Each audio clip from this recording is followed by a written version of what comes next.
Welcome to the deep dive. We take complex source material and break it down for you quickly, effectively.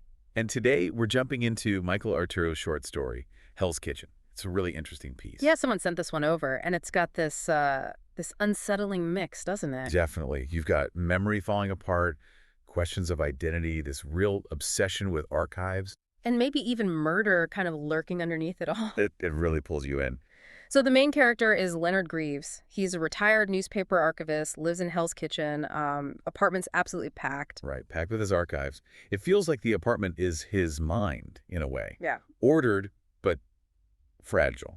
And the story kicks off with this huge anomaly. He finds a newspaper headline from 1998. Saying the Twin Towers were destroyed. Which is, 3 years before the actual event, a massive shock to his system. So that's our mission for this deep dive, right? Yeah. To really unpack these themes, the twists in Arturo's story. Exactly. Give you the core insights, the aha moments, without you having to wade through everything yourself. Okay, so Leonard, his whole life, his identity, it's wrapped up in being this archivist.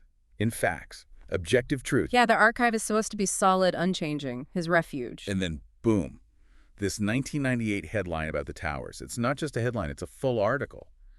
Details. It just completely destabilizes everything he thought he knew. Yeah. About time, about records. About reality itself, really. Yeah, it's not the only thing he finds, is it? The weirdness keeps piling up. No, it doesn't stop there.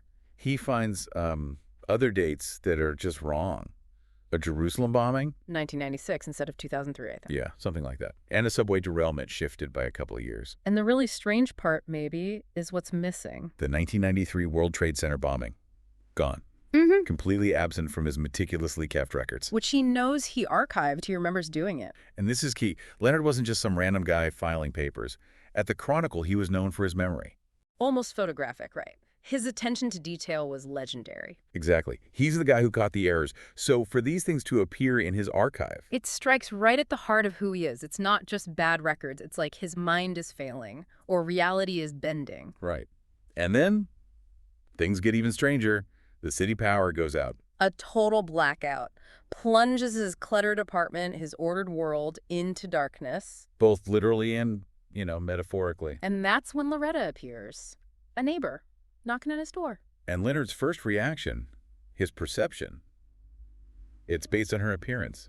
He thinks she's a man named Louis. Leads to that awkward moment, the misgendering. Yeah, she corrects him. It's Loretta. And it immediately introduces this whole theme of identity perception. And Leonard's potential biases, maybe things he hasn't examined in himself. And their memories start clashing right away, don't they, about past events? Yeah, the blackout itself. Loretta remembers a big one in 2000. Leonard insists it was 2003. And then 9/11. She talks about it happening when she was in homeroom around 2000. Which is just another crack in Leonard's timeline, his carefully constructed reality. He's getting more and more distressed. His memory, the archive, it's all unraveling. And this stress, this confusion, it seems to trigger something else. A buried memory. Yeah, this flashback pops up. An encounter from years ago. At the Mercury Lounge. With a trans woman, someone he initially didn't realize was trans. Right. He felt a connection, maybe some attraction, and then panic. He realized her identity and he just fled, walked away, abruptly. It says a lot, doesn't it?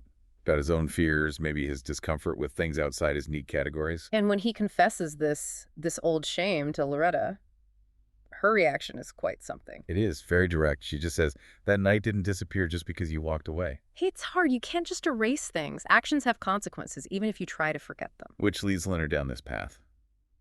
He starts thinking his personal failure, his denial about that night, is somehow causing the historical distortions, like his guilt is rewriting the archive? It seems like it.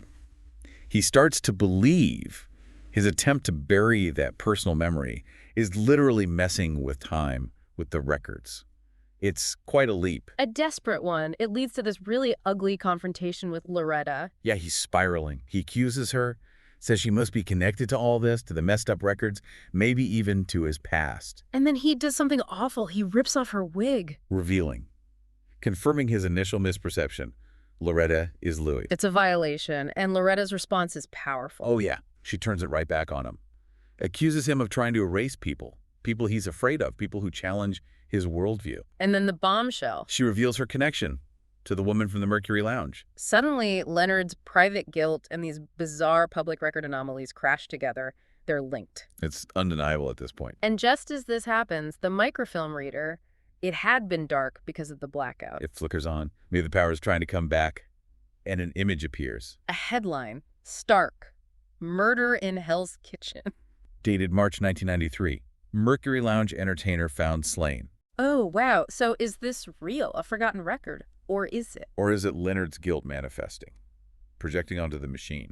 The story leaves it ambiguous, which is part of its power. Loretta uses it, though. She implies Leonard knows more, maybe was involved. She triggers these flashes in him, repressed fragments, waiting outside the bar back then. Hearing a sound. The sickening thud of a body falling, things he pushed down. It's incredibly intense, and then the lights come back on fully. And Leonard just whispers, "It's too late for the truth." And collapses. A heart attack. Right there. The ending doesn't give us a neat answer, does it?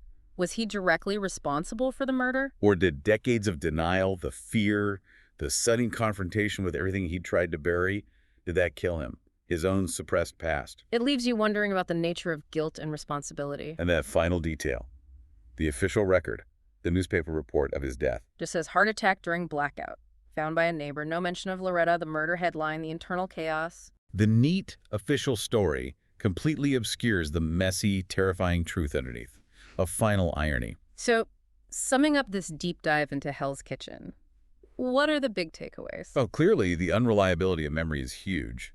How it's not a perfect recording. And how personal denial, trying to suppress uncomfortable truths about ourselves, And fundamentally warp how we see everything, even history, seemingly objective facts. The story seems to argue that what you push down will come back up.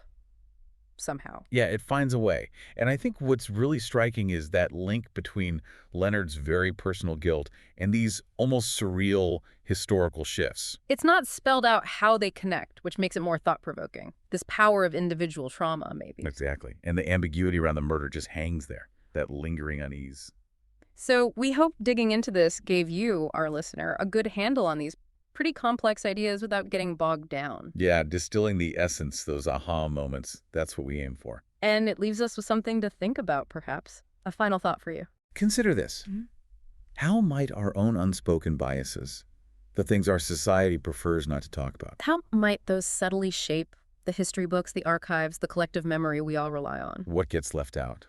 What gets subtly changed? It's a challenging question to carry away.